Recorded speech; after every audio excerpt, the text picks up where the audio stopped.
Hello friends, welcome to ABHQ's channel. In today's video, we're going to configure NAT Overload, or PAT, Port Address Translation. The NAT Overload, or PAT, is the mapping of many IP addresses to a single IP address. In this lab, we're translating many private IP addresses to one single public IP, and then the port numbers are used to keep track of the traffics. So in this topology, we have a LAN, and the network for this LAN is 192.168.1.0/24. This is a private IP and is not routable on the internet. So we need to translate the private IP into a public IP to be able to route the internet. Okay, so this LAN is connected on the G00 interface of the router 1, and the G00 interface IP is 192.168.1.1, which is the default gateway for these PCs. And also the G01 interface of the router is connected to the internet, and the subnet between them is 100.0.0.0/30. And the IP address for the G01 interface is 100.0.0.1. Okay, and the routing protocol between R1 and the internet router is OSPF. If you want to know how to configure OSPF, there is another video about OSPF configuration in the playlist in this channel. The internet here is another router. I just changed the icon of the router to the cloud to represent the internet here. So let's go to the internet's router and see the configurations. CLI, enable, show IP, interface brief. Okay, so this is the configuration for G00 interface. The IP address is 100.0.0.2, and this is the loopback interface that I configured on the internet's router, because later I want to ping this IP address from the LAN to see the connectivity and also see the network translations. Okay, so let's go and see the OSPF configuration as well. Show IP protocols. Okay, so the routing protocol is OSPF, the process ID is 1, and the routes that we advertised are these two, including the loopback interface. Okay, so finally, let's go and see the routing table for the internet's router. Show IP route. In the routing table, there is a route to 192.168.1.0/24 that is learned via OSPF. Okay, so let's go to the router 1, click on CLI, enable, configure terminal. Okay, first let's configure the inside and outside interfaces for NAT. Let's start from G00.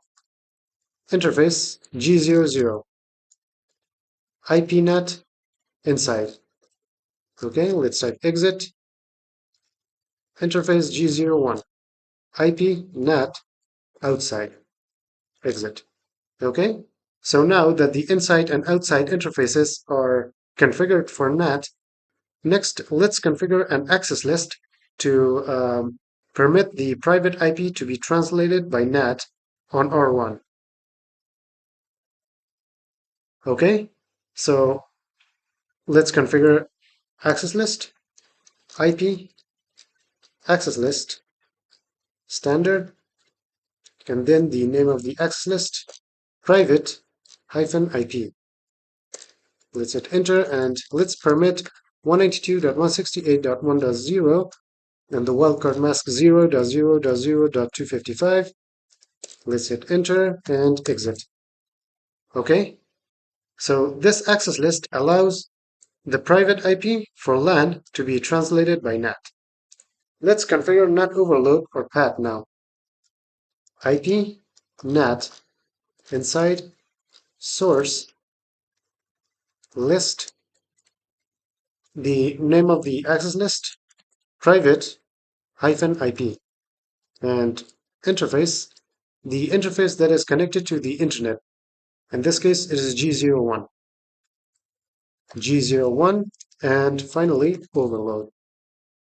Let's hit enter. Okay, so the NAT overload or PAT is configured. Let's go to PCA and ping the loopback interface IP on the internet. Desktop command prompt ping 8.8.8.8.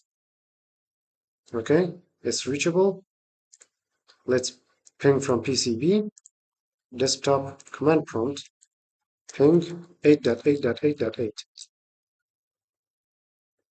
Okay, again, let's ping from PCC ping 8.8.8.8. Okay, so all these three PCs are able to ping the internet. Now let's go to R1 and see the NAT translations. Let's type exit, show IP NAT translations. Okay, so the IP address 192.168.1.10, the IP address of PCB is translated to 100.0.0.1, and the port number used is 1024.